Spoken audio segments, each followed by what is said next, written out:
ಶಿವಾಜಿ ಜಯಂತಿಯ ಮೆರವಣಿಗೆಯ ಸಂದರ್ಭದಲ್ಲಿ ಹಿಂದೂಗಳ ಮೇಲೆ ದೌರ್ಜನ್ಯ ಮಾಡಿರುವ ದುಷ್ಕರ್ಮಿಗಳ ಮೇಲೆ ಕಠಿಣ ಕ್ರಮಕ್ಕೆ ಆಗ್ರಹಿಸಿ ತಹಶೀಲ್ದಾರ್ ಮುಖಾಂತರ ರಾಜ್ಯಪಾಲರಿಗೆ ಮನವಿ.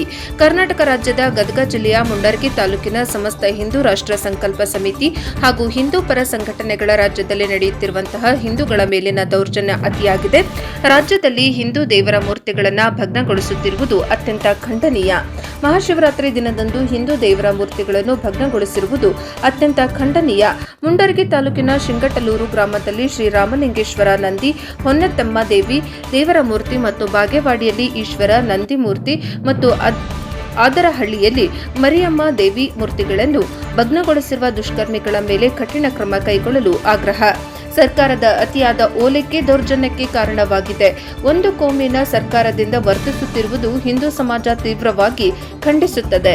ಹಿಂದೂ ಸಮಾಜ ಭಯದ ವಾತಾವರಣದಲ್ಲಿ ಜೀವನ ನಡೆಸುತ್ತಿದೆ. ಬಾಗಲಕೋಟೆ ಹಾಗೂ ಕಲಬುರಗಿಯಲ್ಲಿ ಛತ್ರಪತಿ ಶಿವಾಜಿ ಜಯಂತಿಯ ಮೆರವಣಿಗೆ ಮಾಡುವಾಗ ಹಿಂದೂಗಳ ಮೇಲೆ ಕಲ್ಲೆಸೆದು ದೌರ್ಜನ್ಯವೆಸಗಿರುವುದನ್ನು ಕೂಡಲೇ ಬಂಧಿಸಿ ಕಠಿಣ ಕ್ರಮ ಕೈಗೊಳ್ಳಬೇಕೆಂದು ಹಿಂದೂ ರಾಷ್ಟ್ರ ಸಂಕಲ್ಪ ಸಮಿತಿ ಸಂಚಾಲಕರು ದೇವಪ್ಪ ಇಟಗಿ ಆಗ್ರಹಿಸಿದರು. ವರದಿ ಅರ್ಜುನ್ ಹೊಸಮನಿ, NKS TV4 ಮುಂಡರಗಿ.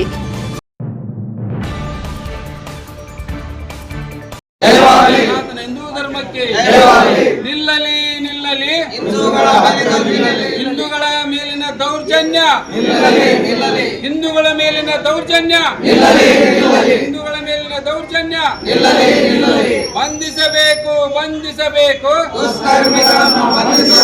ಬಂಧಿಸಬೇಕು, ಬಂಧಿಸಬೇಕು.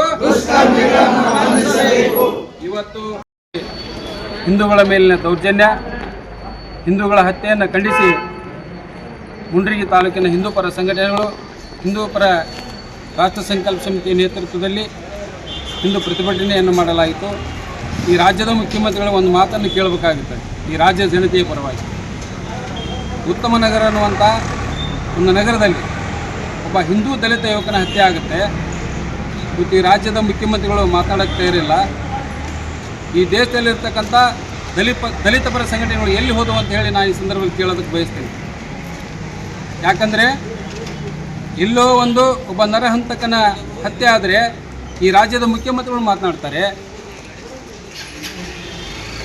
ಎಲ್ಲೋ ಒಂದು ಸಣ್ಣ ಘಟನೆ ನಡೆದರೆ ಈ ದೇಶದ ದಲಿತ ಪರ ಸಂಘಟನೆಗಳು ಧ್ವನಿ ಎತ್ತವೆ. ಯಾಕೆ? ಮತ್ತು ಉತ್ತಮ ನಗರದಲ್ಲಿ ಹತ್ಯೆ ಆಗಿರ್ತಕ್ಕಂಥ ದಲಿತ ಯುವಕ ಬಗ್ಗೆ ಯಾಕೆ ಧ್ವನಿ ಎತ್ತಾ ಇಲ್ಲ ದಲಿತ ಪರ ಹಿಂದೂ ಸಂಘಟನೆಗಳು? ಅದಕ್ಕೆ ನಾನು ಈ ರಾಜ್ಯದ ಮುಖ್ಯಮಂತ್ರಿಗಳಿಗೆ ನಾನು ಆಗ್ರಹ ಪಡಿಸ್ತೇನೆ, ನೀವು ಕೇವಲ ಒಂದು ಕೋಮಿನ ಸಲುವಾಗಿ ಇವತ್ತು ಆಡಳಿತವನ್ನು ಮಾಡ್ತಾ ಇದ್ದೀರಿ.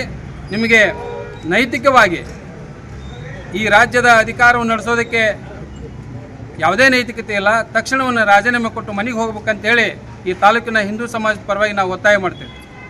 ದೇವಪ್ಪ ಇಟಗಿ, ಹಿಂದೂ ರಾಷ್ಟ್ರ ಸಂಕಲ್ಪ ಸಮಿತಿ ಸಂಚಾಲಕ.